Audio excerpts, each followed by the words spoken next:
kids did nothing to you. Of course slavery is the worst thing that ever happened. Of course it is. Every time it's happened. Black people in America, Jews in Egypt, every time a whole race of people has been enslaved, it's a terrible, horrible thing. Of course. But maybe every incredible human achievement in history was done with slaves. Every single thing where you go, how did they build those pyramids? They just threw human death and suffering at them until they were finished. How did we traverse the nation with a railroad so quickly? We just threw Chinese people in caves and blew them up and didn't give a shit what happened to them. There's no end to what you can do when you don't give a fuck about particular people. You can do anything. That's where human greatness comes from, is that we're shitty people, that we fuck others over. Even today, how do we have this amazing microtechnology? Because the factory where they're making these, they jump off the fucking roof because it's a nightmare in there. You really have a choice. You can have candles and horses and be a little kinder to each other, or let someone suffer immeasurably far away just so you can leave a mean comment on YouTube while you're taking a shit. That was a lot of clips. That was a lot. Well, that's all we have time for. Yeah, that was a lot. No, seriously, I was thinking this before, but I've seen those clips several times, and honestly, like, those are, just a couple of the best scenes I've seen of anything, this season. It's weird seeing them all strung together like that. It's a little, there's something wrong with me, I think. Anyway, go ahead. Well, no, I mean, the thing I was struck by just watching it now, I've watched them a bunch of times, but particularly the scenes from Bully and God, those kind of played differently in a big room than I'd seen them before. Yeah. And there were laughs where I wouldn't think there would be laughs, but then it sort of makes sense because there's tension and it's building the tension. And the whole thing kind of made me think, do you think of the show as a comedy or a drama, or a comedy with part drama, or a... Well, it's a comedy, and I feel sometimes a little irresponsible when I'm that unfunny. But I also, to me, that stuff is really funny. It's not funny that you laugh like in the earlier clips, and it is interesting to watch with the audience, because I've watched some pieces of the show with audiences, like when we premiered, we had a party and stuff, and people came. So I watched people laugh, but watching people watch the bully scene is really intense with an audience, because it's so humiliating. And also, even though I shot it and deliberately made myself go through that, it's painful to watch me. I mean, the kid's half my size. I probably could have taken him, but I don't fight. I'm not that guy. So anyway, it was really interesting to watch with an audience. But yeah, I don't know. I guess it's the show's, again, to me, it's really funny that a guy gets that debased and loses a woman over it. I think that's really funny.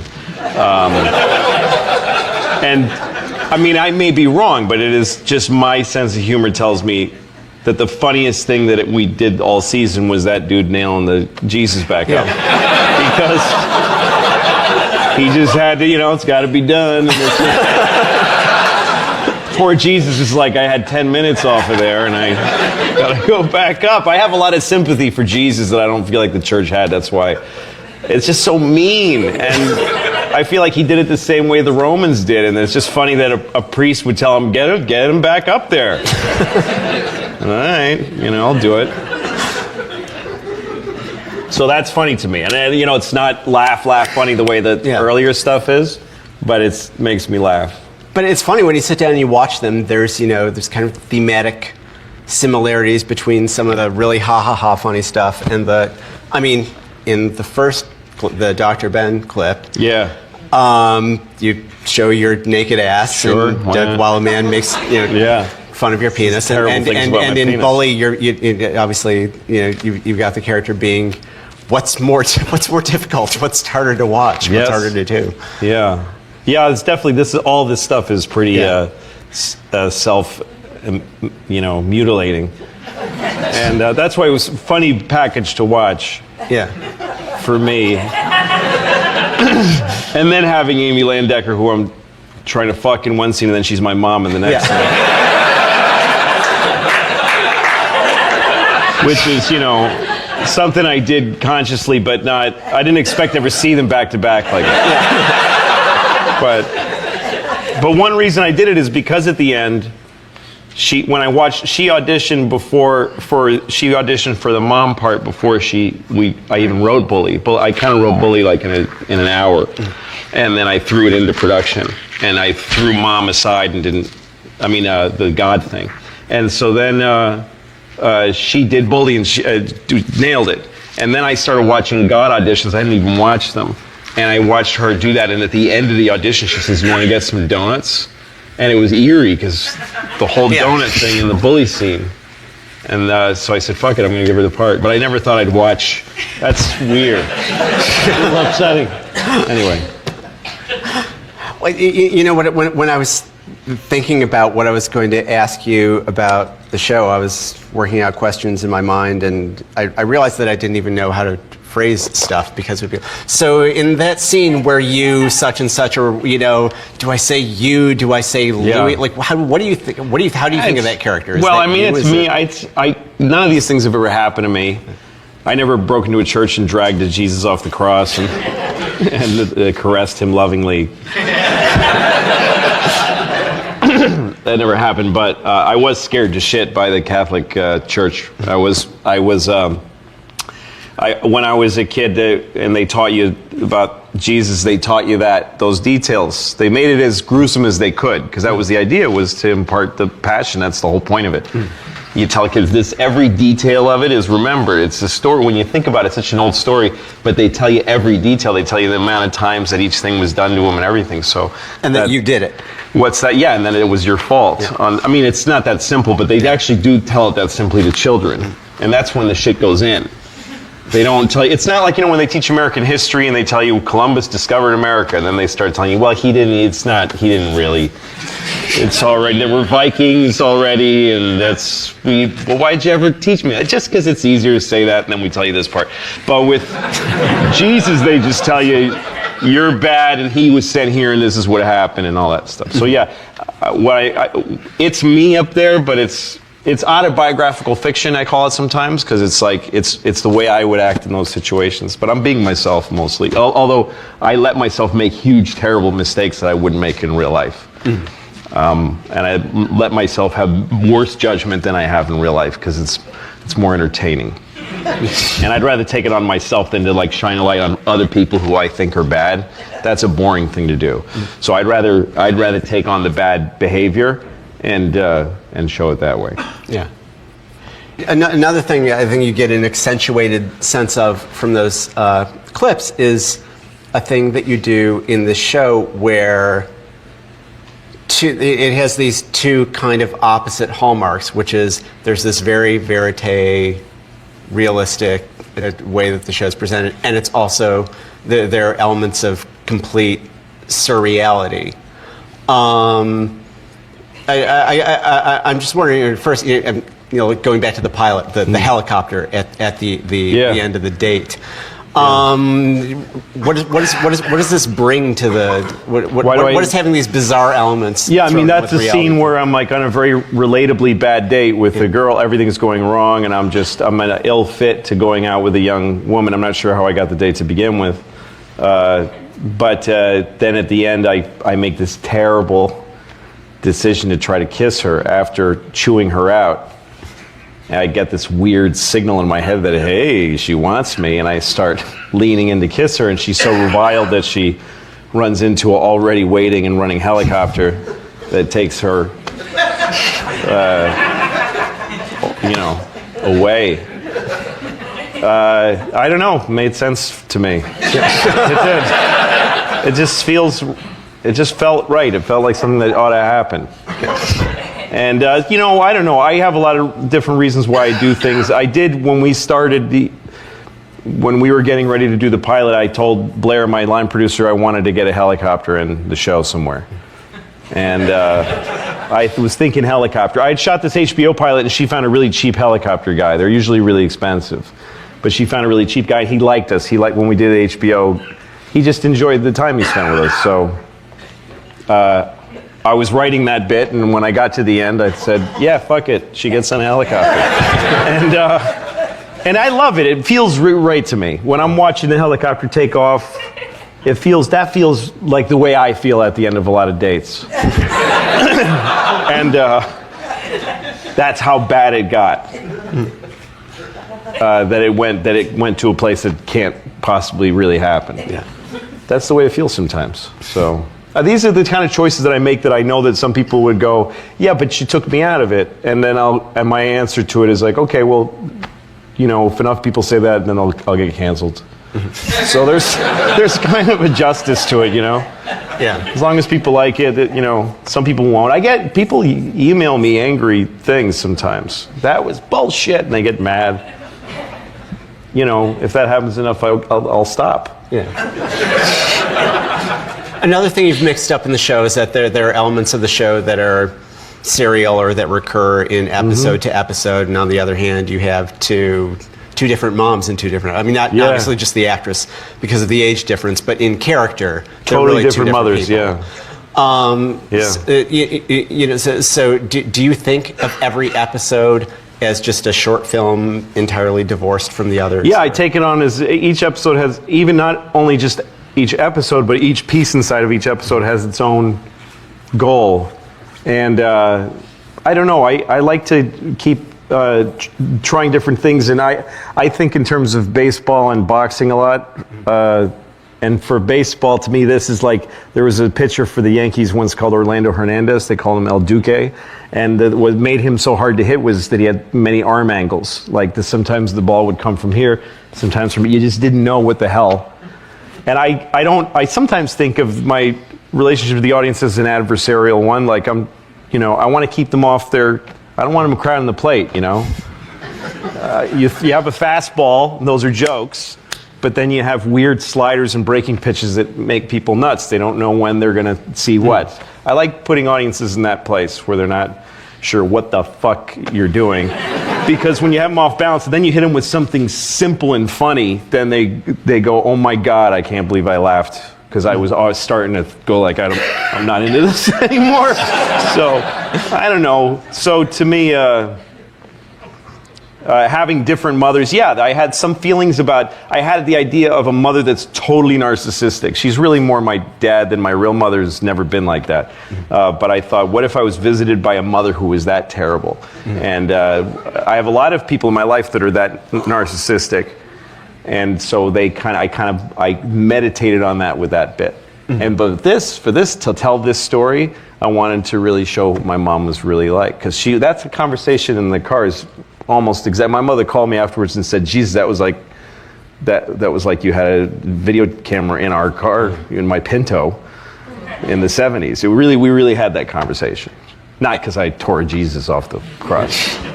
Just because I caught her in not believing it. That's what happened in real life. I said, so when Jesus did this, and she was like, I don't know. I was like, wait a minute, do you believe in this? She's like, no. And then we had that conversation.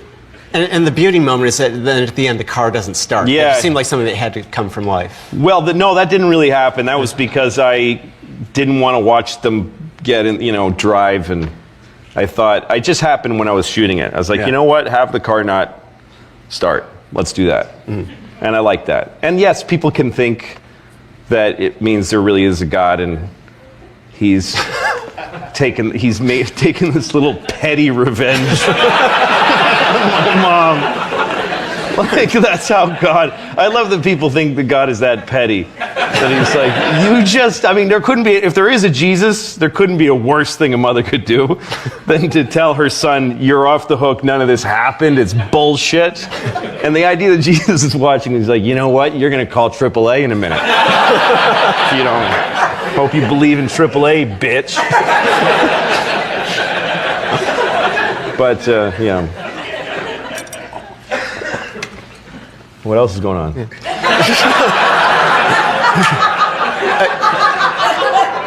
Can you talk about a little bit about the deal that you have to do the show? Because I understand it was kind of an unusual financial arrangement with the FX. It's I don't think I've ever heard of anybody having the situation that I have right now. Part of it is because I'm working for cheap, but that's happened before. Basically, I went into doing the show with a lot of strength negotiating wise, because I didn't care if I had the job or not. There's nothing more powerful than just saying no to people, you know? If you say to somebody, please give me this, I swear I can do it, and here's why, you're not going to go in well. But if you actually say, I don't want to do it. I was on the road doing stand-up, and I was making a lot of money and enjoying my shows.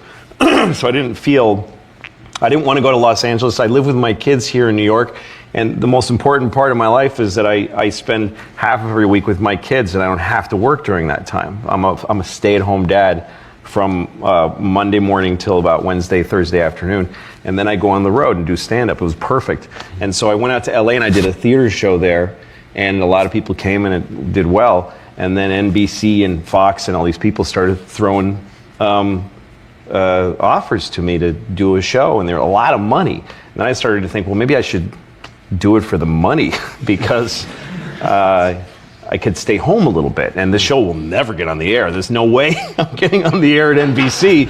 But it's crazy. They pay you to fail. They pay you a huge amount of money just to sit there and think of an idea, and then you tell them the idea, and they go, nah, keep the money though. It's a weird system. Makes no sense. Anyway, this could be too long an answer. Let me cut right to the chase. I went to FX, and they said, I didn't want to go to FX. My manager, Dave Becky, who's here somewhere, he's also an executive. But you can thank that guy who was raising his hand for the show even existing. Because he made a meeting for me and John, I'm hemming because I blanked on his name for a second. He's my patron saint now. I'm fucking Landgraf, and he made a meeting for us, and I canceled it. I called FX and said, I'm not going. I didn't feel like it. I don't like going to meetings. It's boring. So I canceled the meeting at FX. And he called me and said, "What? You can't cancel that." And I said, "They don't have any money. Why the fuck would I want to work there?" And he said, "Because this guy's really smart." And so I met John Landgraf, and he said, "We'd like to do a show with you, and we have a lot of freedom here, but we can only pay you $200,000 to do the pilot." And I was being offered like whatever, $300-400 just to personally have as money by the other networks. So I said, well, okay, you're giving me $200,000, what's the budget for the show? And he said, no, that's the whole show. It's what you get paid and what you spend on the show, $200,000. And I was like, I don't want to do that. And I told him I could do a sketch show for that. I could do a little sketch show. And he said, well, how about a sketch show about your life? And I was like, well, that's a dumb idea. And so I went home, and then he called me in my house. Landgraf did, and he said, look, I get it. I get what you're doing. You want to be Charlie Sheen. That's what you're headed. It's funny now because he's naked. Yelling nigger on the streets and all that stuff. But I don't know why that's just what alcohol does to famous people. But anyway, Charlie Sheen, to me, he was saying, you want to be a big star on a big network, and I was getting sick as he was saying at the idea of that. But he said, if you come in, I said, look, give me $200,000 and I'll do the show, but you can't, I'm not writing it and then sending you a script. You have to just give me the money, and I'll send you a show, a DVD in like 3 months.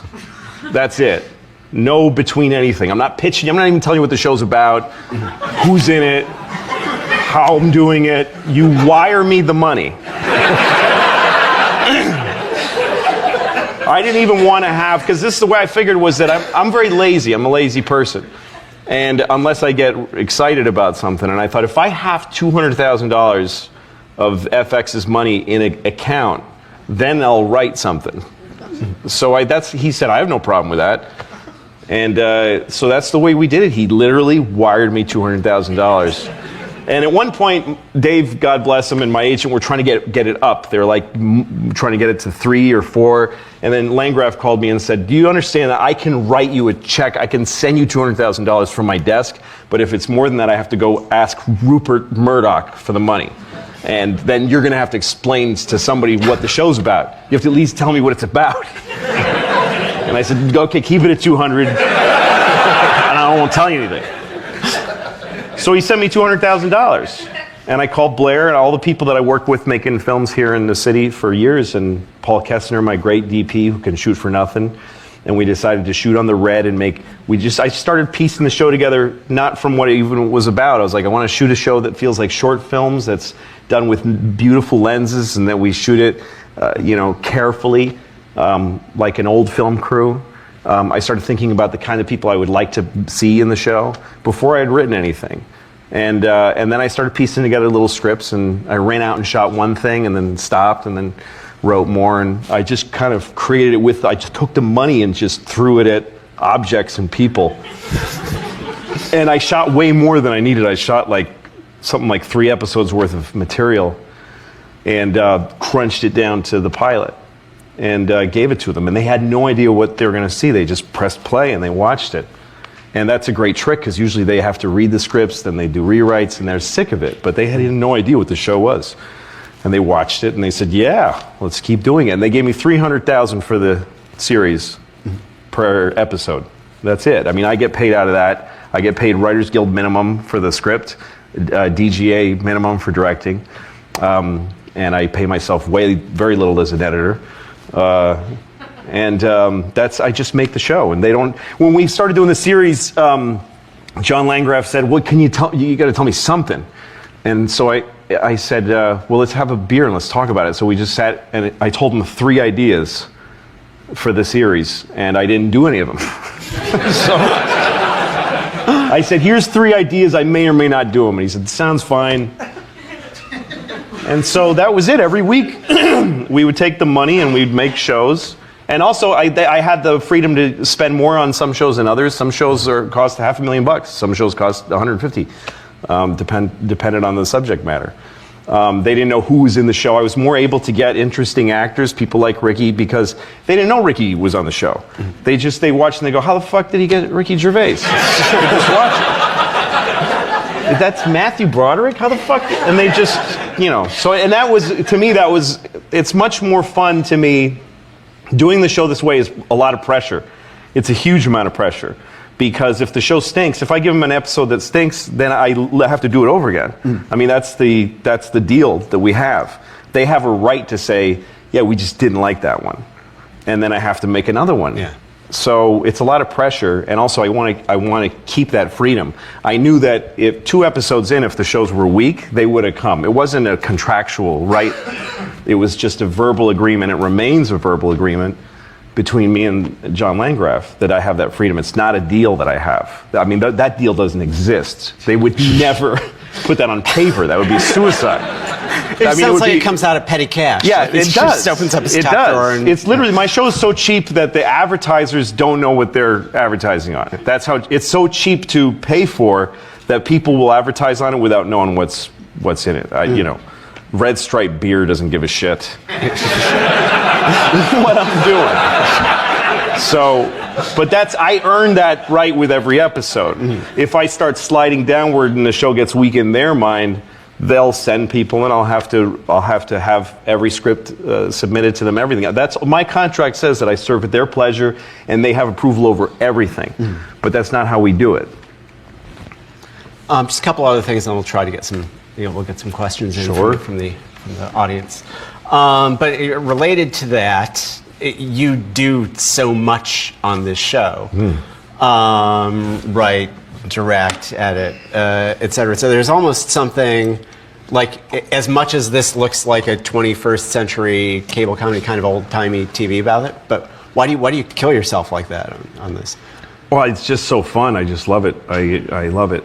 I like writing by myself because these are all like first drafts, really. Like, I like this show to feel like it's right out of my gut or brain or balls, one of the 3, without it going through a process. I can tell when I watch television that it's gone through a process, and I know the process because I've been there.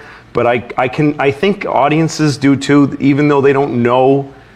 They know they're being bullshitted with. They know they're watching something that has a system to it, and it's not fun because they can see it. They can see the moves now, and that's because we take scripts in TV shows and we give them to a room full of really good professionals, and they perfect the scripts. But you can only, when you perfect, you take them in the same direction as everybody else. So I tend to write stuff and then leave it alone and trust the first burst idea of how the dialogue is written and everything.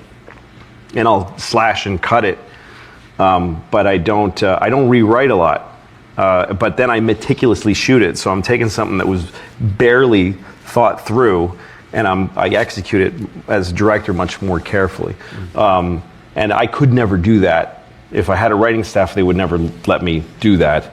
It would be much harder, and also would be 12 times more expensive in the writing department. And as a director, I can pay myself shit, and I think I'm worth it. So and I love it. I love going to the set every day and getting to shoot this stuff. It's so fun. And the autonomy just greases the wheels. It makes it easy. I can write pages while I'm shooting and change stuff, or The story that you told about having the same actress play your date and your mom, I think I'd first heard that because I think you posted that in response to it was a review of one of the episodes at the AV Club. I Google myself too much, I think. And well, I'm kind of worried because it's sort of the flip side of that solitary auteur approach that you now exist as a creator in this world where there are a zillion opinions out there, and you can read every word that's written about you, and you actually engage with some of your critics and fans. What do you get out of that? It's not a good idea. I shut down my Facebook and MySpace and all this stuff I used to have because I don't think it's healthy for me to have access. I'm close to shutting Twitter down because I say things I shouldn't say on Twitter too. Because I can't. I have a bad form of Tourette's that I can't really resist. That's not nice to say because that's a real condition. But maybe I got it. I don't know. But in that case, it's really narcissistic. Sitting there Googling your name and somebody wrote a thing on a blog in Turkey about my show. I'm gonna see what he has to say.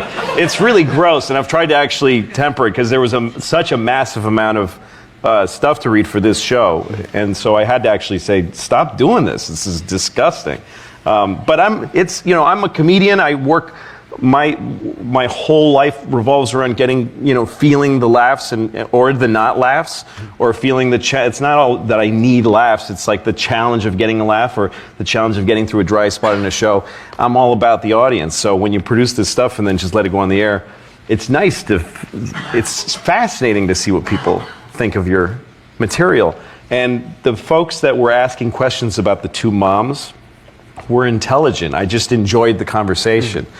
It's like I went to a party and they were talking about my show, and I was wearing a fake mustache or something over my real mustache. And they were having a conversation that was compelling to me. And I said, well, I actually know why I did it, so I'll tell them. Because I liked them. I liked the people that were talking. If somebody had written, why did that fucking faggot make two fucking different chicks his mom? What a douchebag. I would have left it alone, because that's not as interesting. Although, maybe I would have answered him too, I don't know. Because, you dick, I wanted to. Well, in that spirit, should we go to the room? And, I guess I have to pick people. Let's do the Georgetown shirt over. Oh, you can't see the shirt. I'm sorry. Guy Forrest back here. Thanks a lot. And thanks for being so generous as a comedian. I think we all really appreciate it. Two quick questions. This kind of intricately exploring your moral core in all these like horrible lapses in morality and everything, does that go all the way back to you starting as a comedian? Because you said you started in high school, so I was wondering if that was true. And then also, how did you get into directing, and how did you learn about directing? And along the line. Well, when I started stand-up in high school, and I didn't care about my moral core or whatever. I don't think I have one of those, but I didn't think about that. I just wanted to try to be funny. Several years that's why it really takes like 20 years to make a good comedian, because at least for the first 10 or 12, for the first 10 years, you're just trying to learn to be funny. So you just come up with, hey, maybe a joke about rocks would be good, and you apply your comedy knowledge to rocks. And then you try current events for a while, and those come and go, and then you're also sort of joining a chorus of hate when you do that. And so you try all this stuff, and some of it works, and then you start hating it. So after 10 years of learning how to be funny and how to just do the work of being a comedian, just like learning piano, it's like if you were learning piano on really shitty pieces, but you are getting the skill. And then you go through 5 years or so of realizing that you've wasted 10 years talking about nothing to drunks in bars, and it's too late to go back and do anything else with your life. It's a bad time. So then you have 5 years of just repeating the shit you've been doing and not knowing why, and then either you bottom out or you go write for a better comedian, or you give up or kill yourself, or something else comes in and gives you got something else that you want to talk about. So other shit came to me that I wanted to talk about. So I changed in that way. I learned how to direct. I worked for a local access cable TV station in Newton, Massachusetts, where I grew up, and I learned how to run video cameras and how to edit. I shot hockey games for my high school and stuff like that, and then I'd do little art pieces, and then I'd take the cameras home and make my own little funny videos. That's kind of where I started. And then every time I had any little bit of money from doing stand-up, I would make short films. I made short films throughout my years. The short films for me go back to, I don't know, 89 or something like that. And I go to festivals with them. It's just something I've always loved. I didn't go to film school. I didn't go to college. On the aisle here in the red. Hi, thank you very much for this. This is really, really valuable. I just want to know what you have to say about censorship in terms of being a stand-up. You probably had to clean up your act when you did Conan or Letterman and stuff, and you're someone whose act is not clean. How do you deal with being told all the time, you must be clean, but knowing in your bones that you're not someone who is, you're someone who... Yeah. Who's someone who swears a lot, and you know that's your essence or whatever. What's your advice? Well, it's all about the venue. Where you're working is what decides what you get to say. I never felt. I don't get why we can't all say anything we want on TV. Nobody's ever explained to me why that isn't illegal.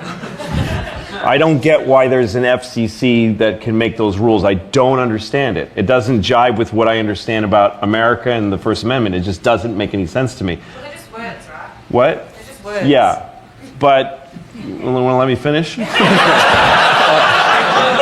But when you're working for a network, the FCC rules aren't usually the challenge. It's every network has a standards and practices person. And networks that go over the air are the ones that you have to have an FCC thing. But cable, you can say whatever you want, but as far as the law, but every network has their set of rules, because it's not just, none of us have a right to be on TV. It's their channel. They set the fucking thing up. They bought a big dish, and they have a satellite. They launch satellites into space. So for them not to have the right to decide what's on it, I think is stupid. I think it's really boring to me when anybody on TV goes well, assholes won't let me do it. Well, it's their fucking, why can't they enjoy what they put on too? And the way they pay for all that shit is advertising. And so they have sort of every place hires somebody who's there to who just knows where they're going to get in trouble and lose money. That's all. It's money. Everything has to be paid for. Anyway, when you do Conan shows like that, it's harder because it's the FCC, it's the airwaves. And it's a game, though. It's kind of fun. I had jokes improved by censorship. When I was at Conan, I did stand-up on the show, and I knew the standards guy because I was a writer. So I could actually... I did a joke about Giuliani at the time, who was the mayor of New York, and he was angry because somebody threw shit on a picture of Jesus or so. I don't know what it was. It was something where somebody made a piece of art they smeared elephant shit on a picture of Jesus' mother. Don't get mad at me. Somebody did that. Somebody did that, and Giuliani shut the funding down. And he said, people pick on Catholics. That's the problem, is that everybody feels like they can pick on Catholics. And I had this joke where I said, yeah, it's true people pick on Catholics, but that's just because they're wrong about God. And it's just a brazen asshole joke. So I wanted to do it on Conan, and the standards guy said, no way. So I called him, I said, I learned how to argue with standards people. I said, I think I have a right to say this, because he's on the news saying his half, so it's an equal time issue.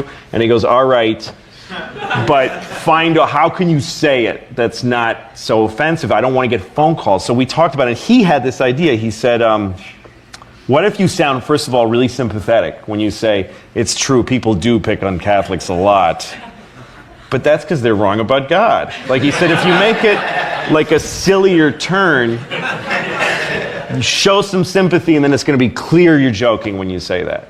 And I did it, and I got a way bigger laugh. Like it was an improvement. So, I don't know, that was a fun exercise to me. It's an intellectual exercise, the censorship sometimes. FX is very different. I don't understand how they're letting me do this shit. I don't understand it. When I handed in the God episode, that's the one I was the most worried about, because it was barely funny and it was insane. And I'd say this shit about Jesus. I mean, it's crazy. Usually Jesus and the church is the one place you can't touch on television. It's the one place where no standards person will let you fuck around. And I was worried about that episode, and I handed it in. It was one of the last ones, and nobody called me. Usually they call me right after they watch it. Nobody called. And I got really scared, because every single episode up till then, they'd call me right, and I knew they'd watched it. I knew literally they watched it on a server that I control, and I know when it's been watched. I know, I'm crazy. So I knew they watched it, and nobody called me, and then I'm waiting, and then the next day I write the one guy I have there, executive, who's very sympathetic, and I wrote him, I said, hey, did you like it? No answer. And then I called him, and he didn't call me back, and I was getting really upset. And then I got an email from him saying, you must call me this instant. And I was like, it's over. Because of Jesus. So I call him, and he said, in 20 minutes, we're going to announce that your show's picked up for a second season. And I was like, what the fuck are you talking about? Like, I wasn't even thinking about that or expecting it, or I really thought we were probably going to get canceled. And I was like, what? And he said, yeah, just don't tell anybody. You have 20 minutes, you have to keep it a secret. And he hung up on me. And then I called him back, and I said, wait a minute, what about the God episode? And he goes, oh, it's great. Don't touch it. It's great. It's great. No notes. We love it. So, and I did. Standards and I had some issues with the God episode, but I think she helped it too. There's a woman there, and she's brilliant. She's very smart, and her goal is to keep the show as irreverent as possible by keeping it away from any place where it's going to get it. Because if I piss off somebody enough, they're going to, it takes one person to go, and then the party's over. So, it's up to him. What am I doing? It's on the aisle and back. Yeah, probably right next to you. When did you know you were a good comic? Oh, geez. He's still got the mic like he's ready with more. No, I don't know. When I first did it, I bombed really bad. I was so out of sorts. It was the worst thing that had ever happened to me the very first time I did it. And I did it a second time just because I wanted to know if it was really that bad, if it was just a bad night. And it was worse. And so that was when I was in high school. And then I didn't do it again for almost a year. And then I went to this weird offbeat place in Cambridge, Massachusetts that was just fun, weird. It was a off-the-wall cinema. It was a place where you would watch like Dada films and eat carrot cake. And they did stand-up comedy midnight on Saturdays. So I went to the show, and it was really weird show, strange, trippy comedians. And I tried it there, and I had a really great set. That was my third time on stage, and I thought, I can do this. And then I bombed several times after that, but I didn't care, because that one set really got the hook in me. So that's I didn't know if I was good at it. I just thought I have a way that this is something I could do that I enjoy. People laughed. Those 14 people in that club were responsible for a lot, because if I'd bombed that third time, I probably wouldn't be alive at all. I don't think I had a shot at anything else, really. Let's see. White shirt in the center there. A couple rows back. I was wondering if you would comment about your time with the Dana Carvey show. Talk about any creative process or anecdotes that you have from that. And secondly, the way that show was handled, did that impact what you fight for with creative control, or what sort of impact that had? Yeah, a little bit. I mean, that show was a really difficult time for me. It was bad. I mean, I hated it. And it's a good show, but I had a hard time. Dana was, hot coming out of SNL, and ABC gave him a show and said, we want you to be edgy and irreverent and be really out there. And then while we were starting to produce the show, ABC was bought by Disney, like literally in the middle of our pre-production. And then a whole different group of people came and said, they put Dana on the cover of TV Guide with Kermit the Frog with his arm around Kermit the Frog. And he never posed for that picture. Dana was furious to see himself, with his arm around Kermit the Frog. Like him and Kermit were at the China Club, and then somebody came over and he goes, oh yeah. And that was it. The show had such a, it was everything we did made somebody mad. But I did learn from that. One thing I learned was that there wasn't any need for us to be we were on primetime television. The show was like at 9 o'clock at night on ABC. It was just a mistake. Those people didn't want to see us. And I read letters, like handwritten letters by people. There was no email then. You got handwritten letters from old ladies saying, you hurt my feelings. And,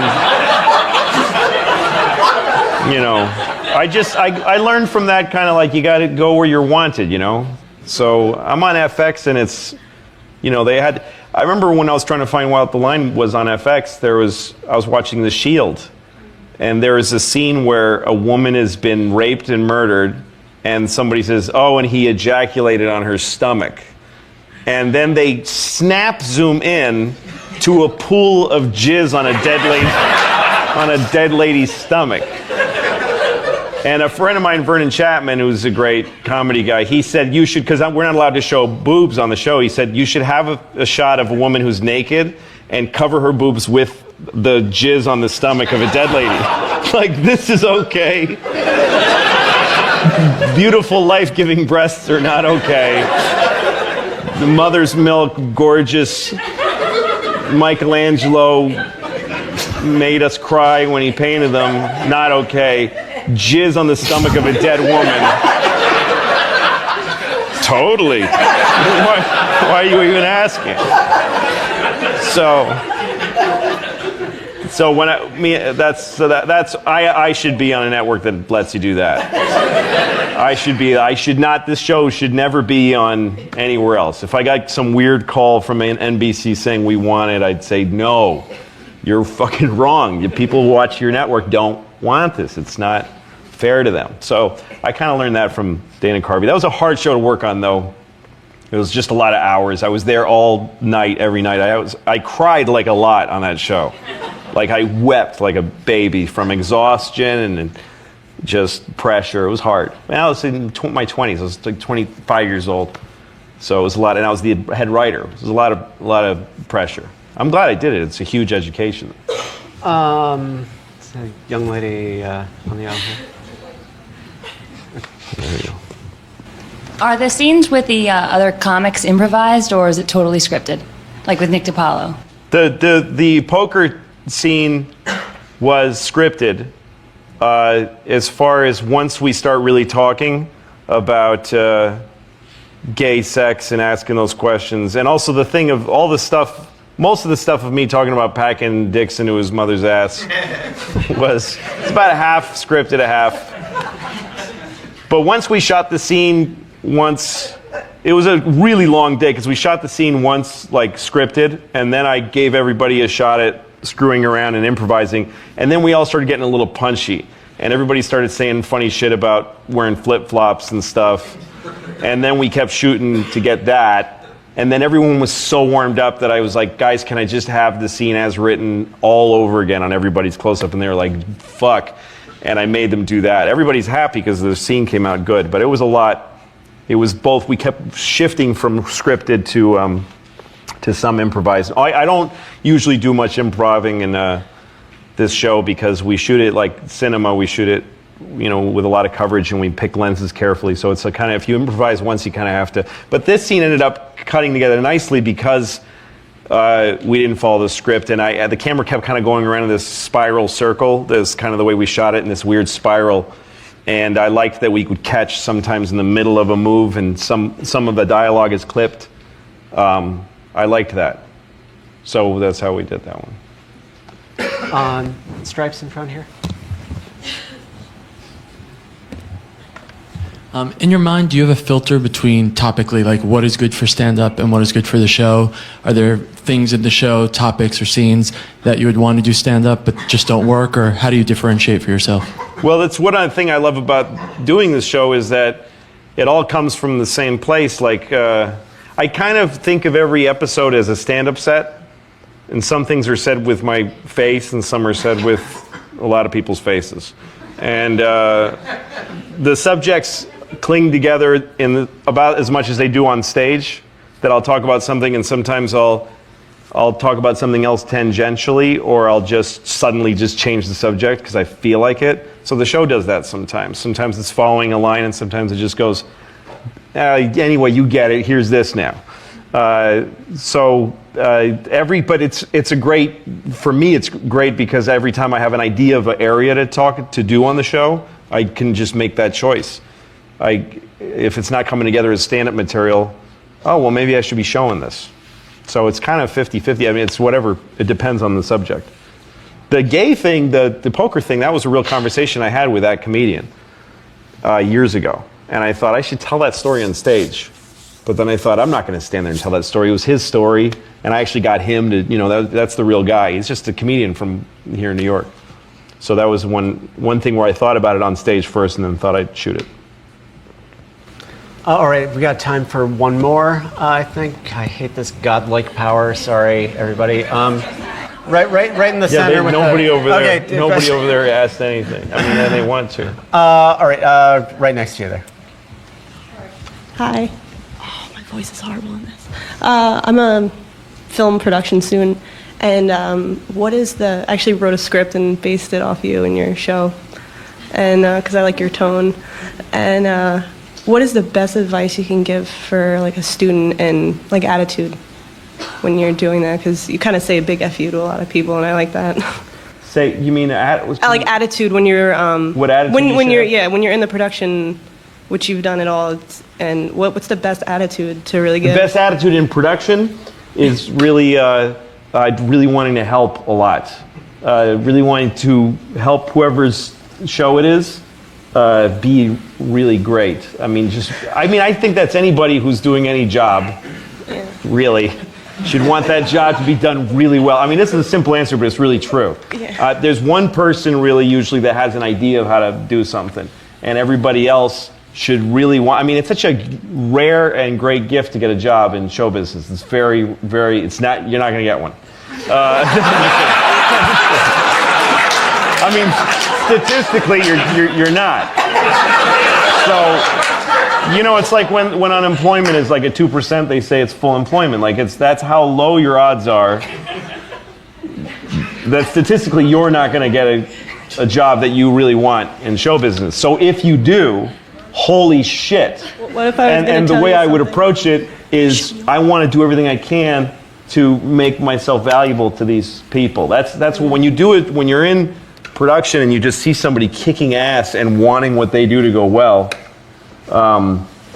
you just never forget them. I mean, I have people I've kept around for years and years, and I just beg. There's people that don't want to do this shit anymore, and I beg them to stay on for me. That my DP, Paul Kessner, is a genius, but he wants to be on a boat all the time. He has a fucking boat, and he takes it to the Bahamas and shit. And so every time when we got season 2, he's the only one who didn't want to hear it. I'm like, we got picked up, and he's like, I'm like, please get off the fucking boat. Because he's so eager to make what I see in my head real. So that's the way, all the way up to the very closest person. And then actually when you're the person who's running the thing, which is definitely not going to happen to you, I'm just trying to impress upon you how, if you get there, how rare that chance is going to be, and how important it is to seize it. If you get to be the person who gets to run the thing, then you have to kind of turn the same attitude on them, that you have to enable all those people to do their jobs. And I'm just the directorial department. I'm also the writing department and the editorial department, and the lead actor.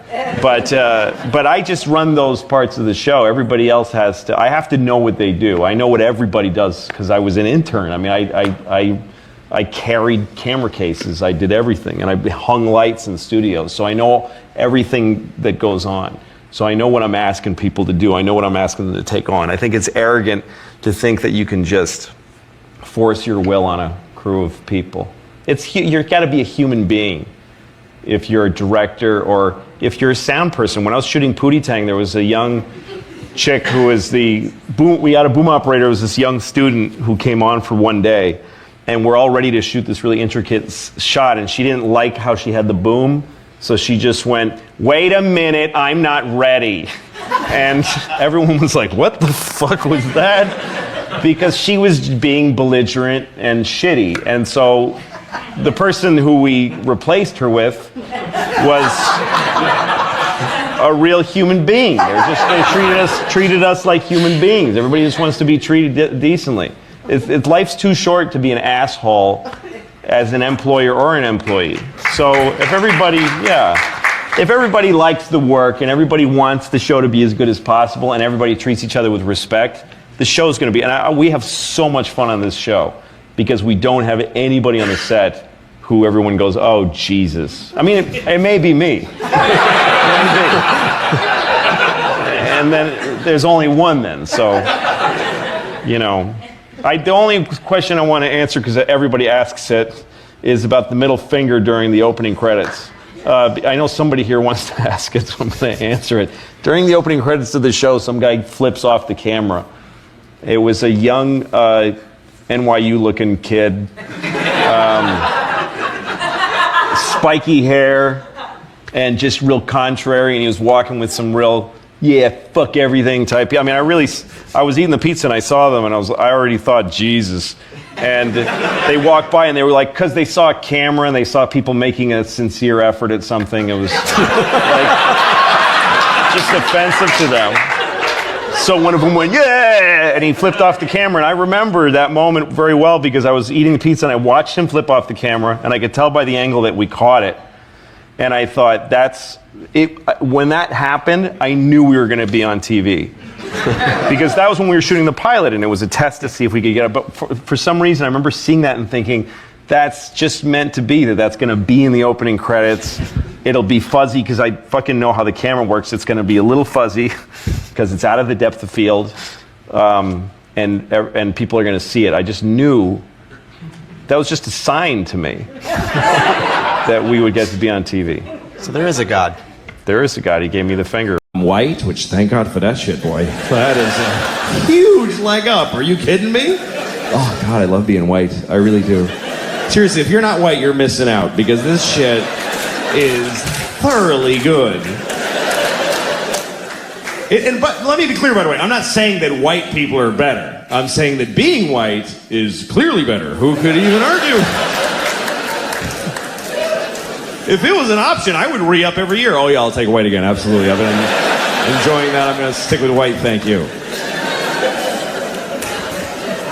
Here's how great it is to be white. I could get in a time machine and go to any time, and it would be fucking awesome when I get there.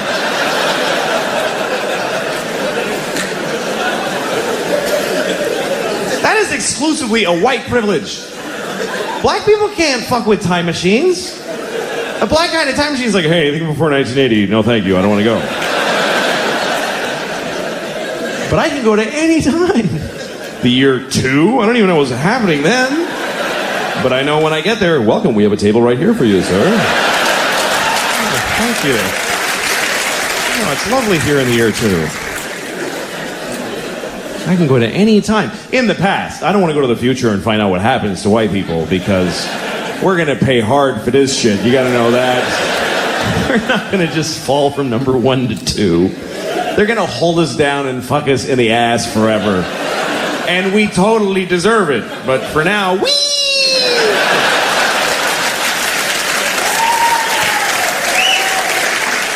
Now, if you're white and you don't admit that it's great, you're an asshole. It is great. And I'm a man. How many advantages could one person have? I'm a white man. You can't even hurt my feelings. What can you really call a white man that really digs deep? Hey, cracker. Oh, ruined my day. Boy, shouldn't have called me a cracker. Bringing me back to owning land and people. What a drag.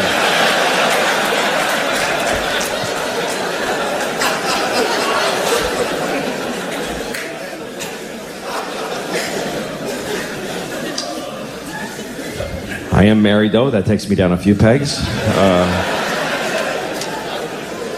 The other night, my wife sent me to Walgreens to get toilet paper because we were out of toilet paper because I had thrown it all in the garbage so I could get out of the house.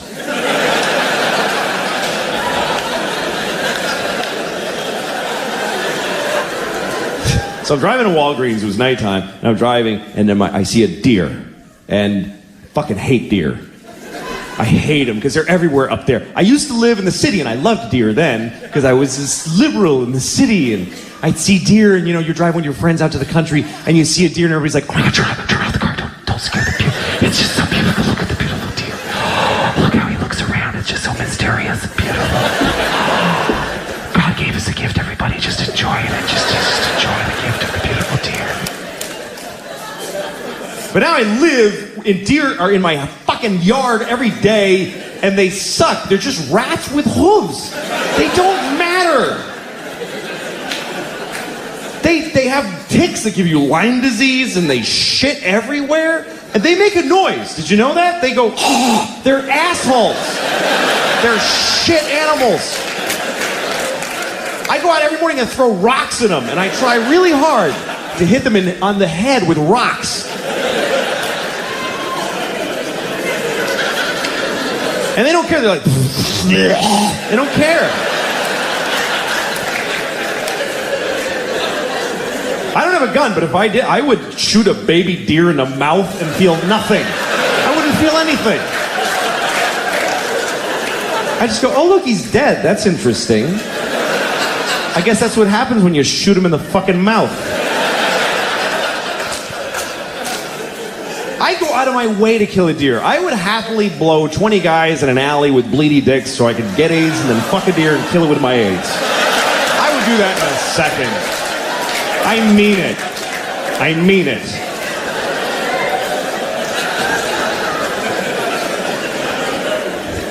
So I see this deer, and this is how dumb these deer. I hit him with the headlights, and he does that whole thing. And then he won't just go. He's like, can I go? Is it okay if I go? Like and I'm like, fucking go! You're gonna go! He's like, go! I'm like, just go! And then I get close, and I try to kind of get away from him, and then I see him, and he looks at me, and he panics! I swear, and he ran and smashed his body into my fucking car! Like, just fucking destroyed my mirror, just shattered my mirror, broke his neck. I heard him break his own fucking neck. And then he just dragged his stupid deer head into the woods, and he died. And I'm glad he's dead. I was glad right away. I got out of my car, I did, and I yelled into the woods, I'm glad you're dead, you fucking idiot! I hope your dear wife finds you dead and dies of a broken heart. Hope your dear baby starved to death. You broke my mirror, you faggot, cunt, nigger deer.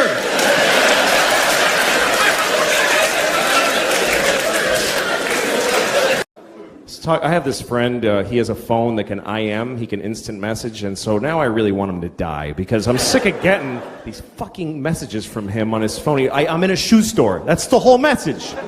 We're not secret agents. I don't need to know where you are. So I get this message from him. He says, I'm on an airplane in Seattle. So I wrote back and I said, well, I hope your plane crashes. And he gets pissed off and he calls me, take it back. We're about to take off. I'm like, fuck you. I hope it crashes. I don't have to take it back. Hope it crashes twice. Hope it crashes and kills Happy and they go, fuck it, let's try again. And they take off and crash again. I hope that happens. Sincerely, I hope it. And he tries to make, he goes, well, how are you going to feel now if my plane crashes after you went and said that? I'm like, are you shitting me? That would be amazing. To know that I can do that? I'd happily trade your life for knowledge of my powers. He's one of those guys who just makes you hate him because, you know when you have a friend that you hate, you can't break up with your friends, you know?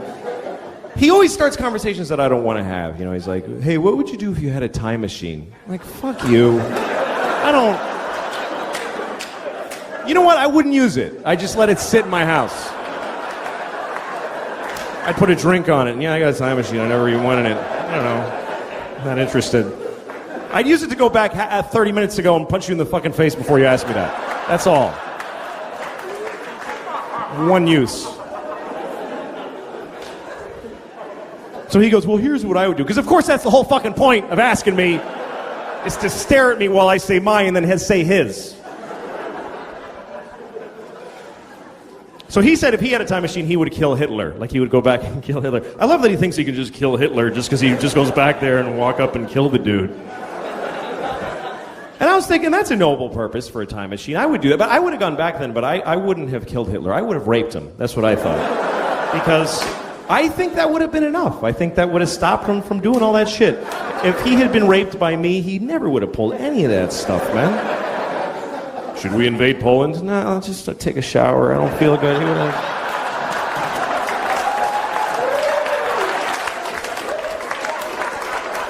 low self-esteem and, you know.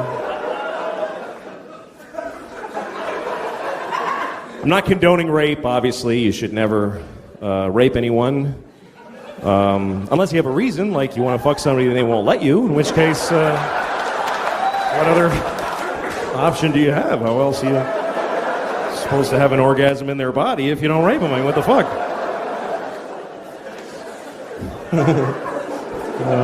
Okay, that's fucked up. But anyway, now I live in a nice building, and I'm not used to it because it's nice. There's like a pretty courtyard with flowers and a fountain with little marble boys pissing. I don't know. What is it with fountains? Like, all fountain sculptors are pedophiles, basically. You can't get a fountain made without... Can you make me a fountain? Yes, I'll get started right away. Oh, yes! Yes! It's finished! And it's just little boys pissing on the face of a Greek god that looks like him a lot. It's piss on me forever!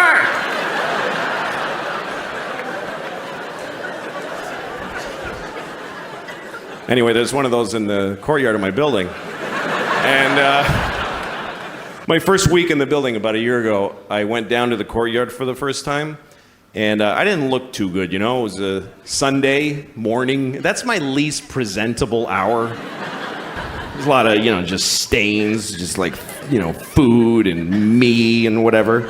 And so I'm sitting there. So, shut up. Oh. Anyway, but so there I was. I'm sitting on the stone bench of this courtyard and feeling a little out of place. You know, there's these fancy doormen and stuff. And then there's this guy looking at me. I notice he's looking at me from across the courtyard. And he's all spiffy looking.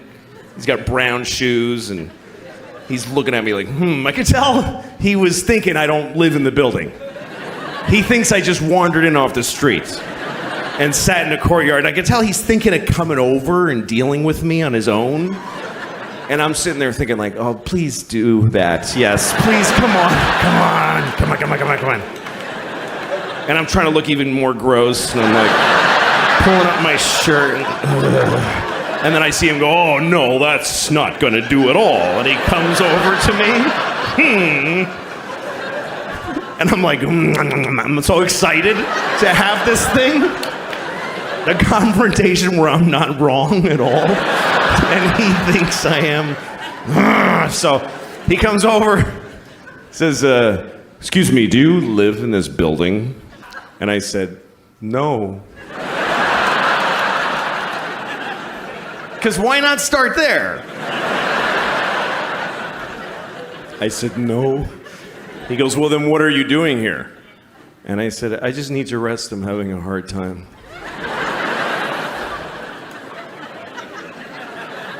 He says, this is private property. And I said, well, I don't really believe in that.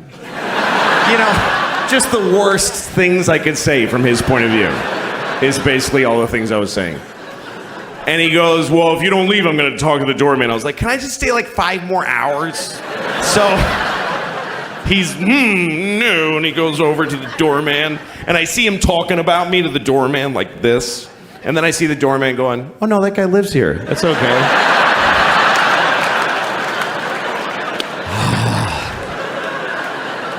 And the look on his face, it was just so, it was this beautiful cocktail of anger and confusion. It's like I had invented a new way to hurt somebody's feelings. That's how excited I was. He was so angry, he came back. He came back to me. He said, why didn't you tell me that you live here? And I said, because I don't have to tell you anything ever. Right? There are no words that I must say to you.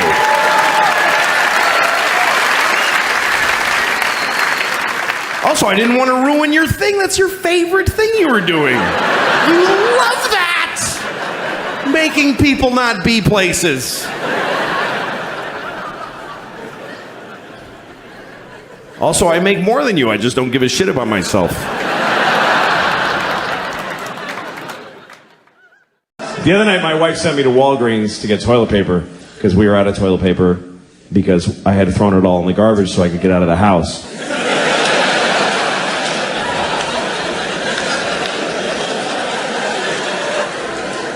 So I'm driving to Walgreens. It was nighttime, and I'm driving, and then I see a deer, and I fucking hate deer.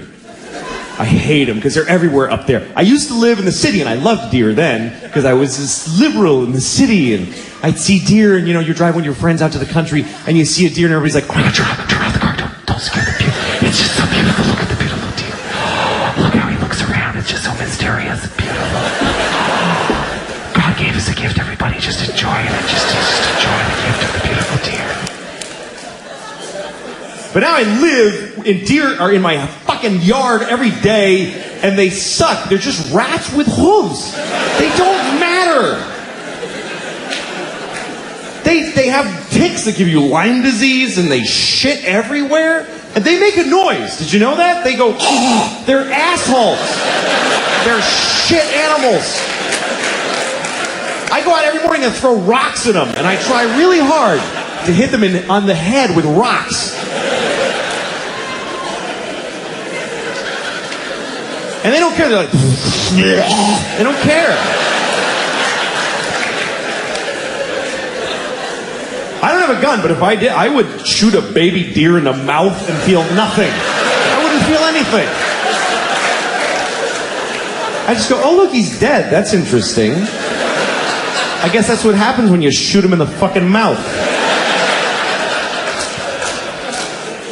I go out of my way to kill a deer. I would happily blow 20 guys in an alley with bleedy dicks so I could get AIDS and then fuck a deer and kill it with my AIDS. I would do that in a second. I mean it. I mean it.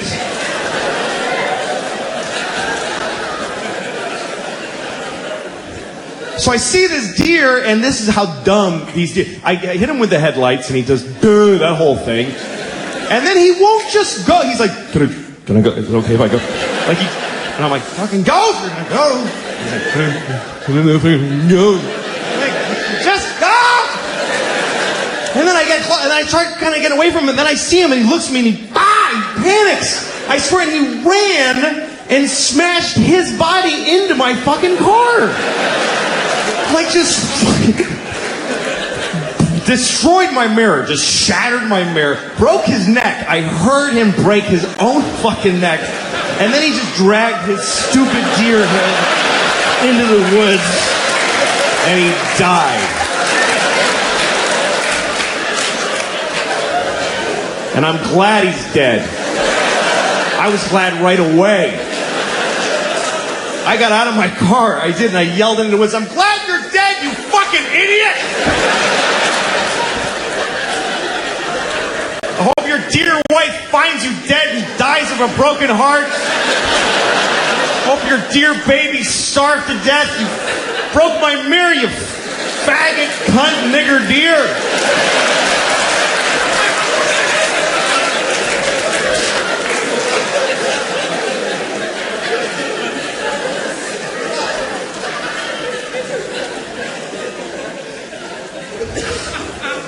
So I go to Walgreens. Kept going. I was in upstate New York in a small town, and I was standing in front of a drugstore. And in the window of the drugstore, they had a wheelchair on display in the window. Is that really an impulse purchase?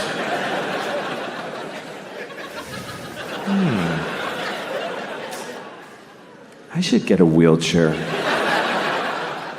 That would really help with my paralysis. Then I wouldn't have to drag myself everywhere I go, like I've been doing for 10 years since my legs were blown off at the marathon.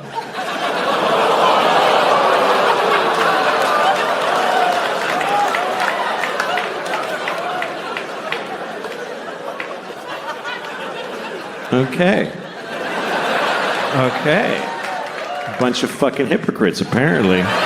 Because, let me point some out to you. Let me point some out to you, motherfuckers. You were just, like, seconds ago, laughing at a man with no legs crawling on the ground. You're just... And then at the end, you're like, oh, but not those particular legless people. No. We thought you meant just some asshole with a childhood disease who deserves to be laughed at. Not one of those. Now, we're laughing at all legless people equally. However you lost your legs. Ha ha ha. You haven't legs. And weave legs.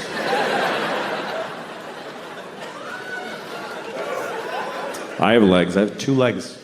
2 fucking legs. That's the maximum amount. I fucking love having 2 legs.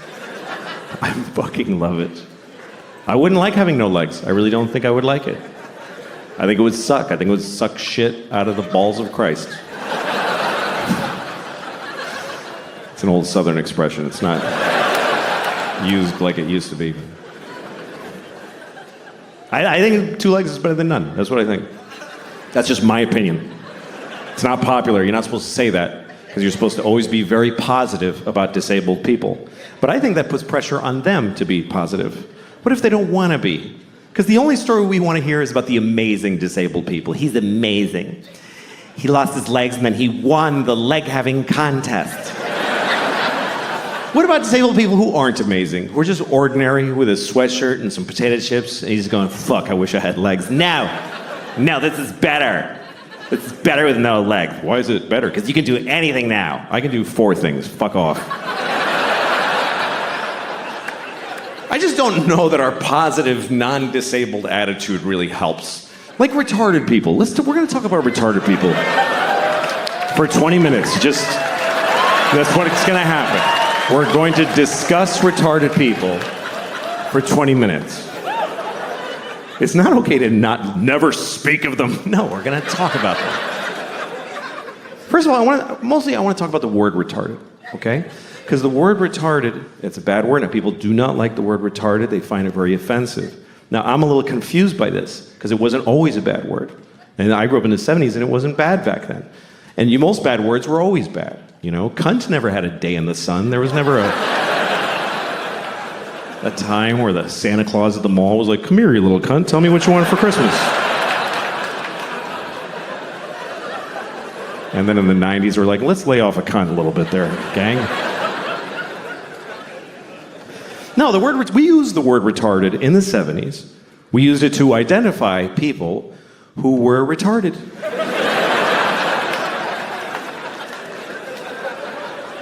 It wasn't controversial. It wasn't like, he's retarded. It was like, he is retarded.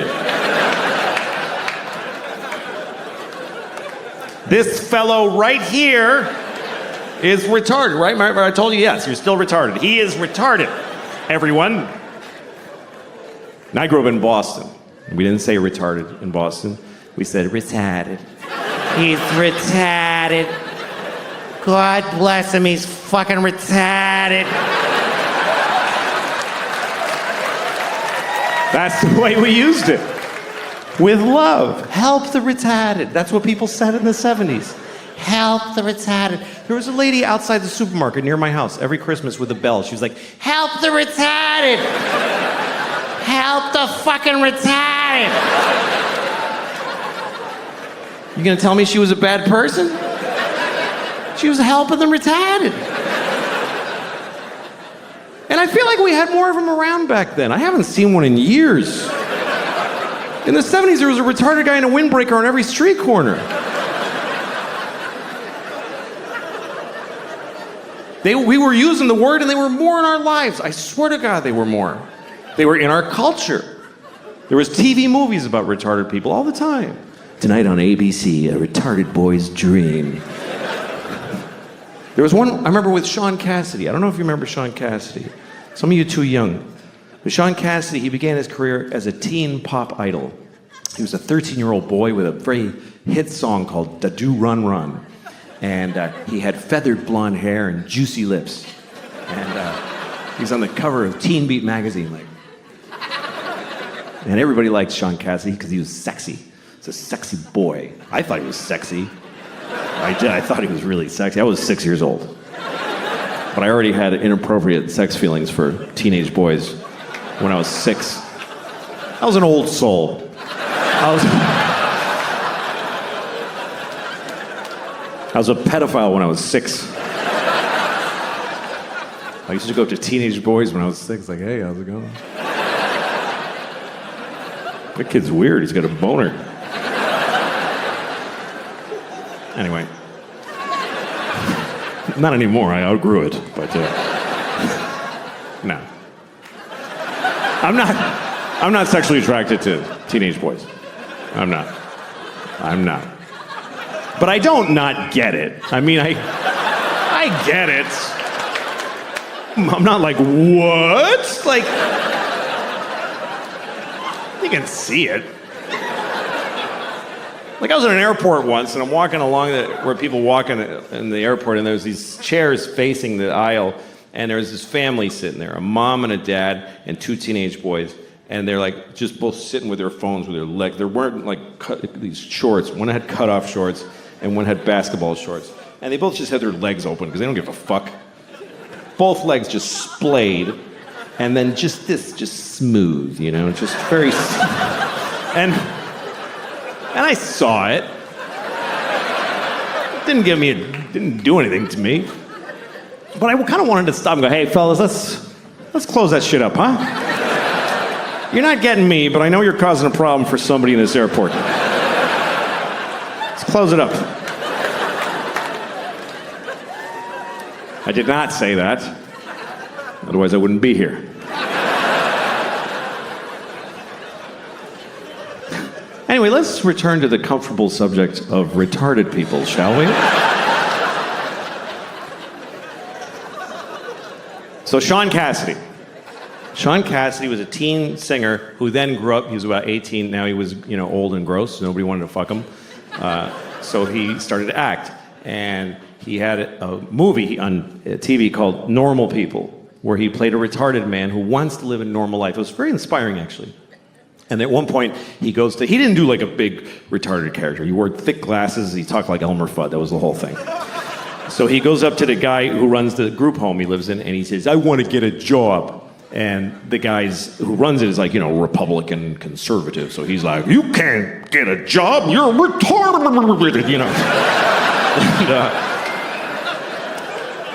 But then there's a liberal lady who works there, and she says, of course he can get a job.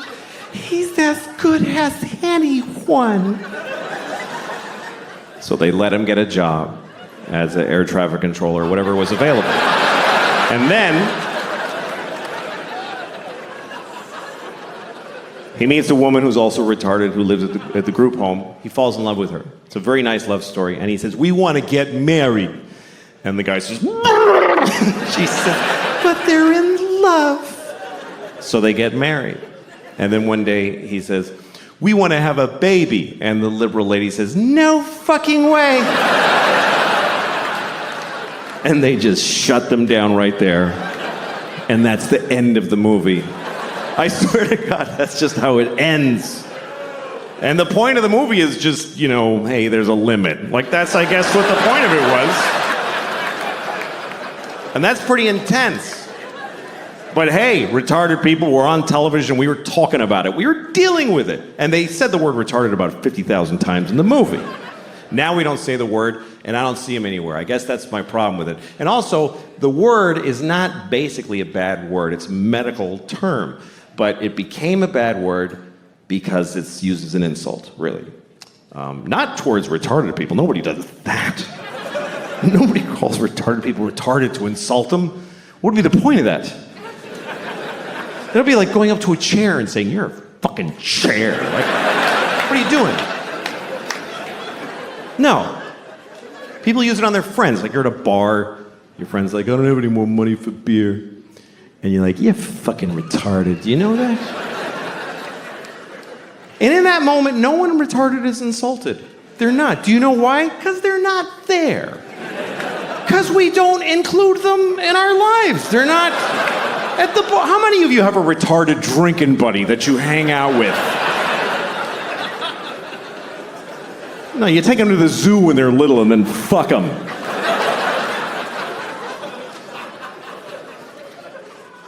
This is what I find confusing about this thing, is that we told many generations of people that they are retarded. We told them that that's what they are, and they lived with it, and they dealt with it. And then we just decided it's a bad word. So did we tell them this?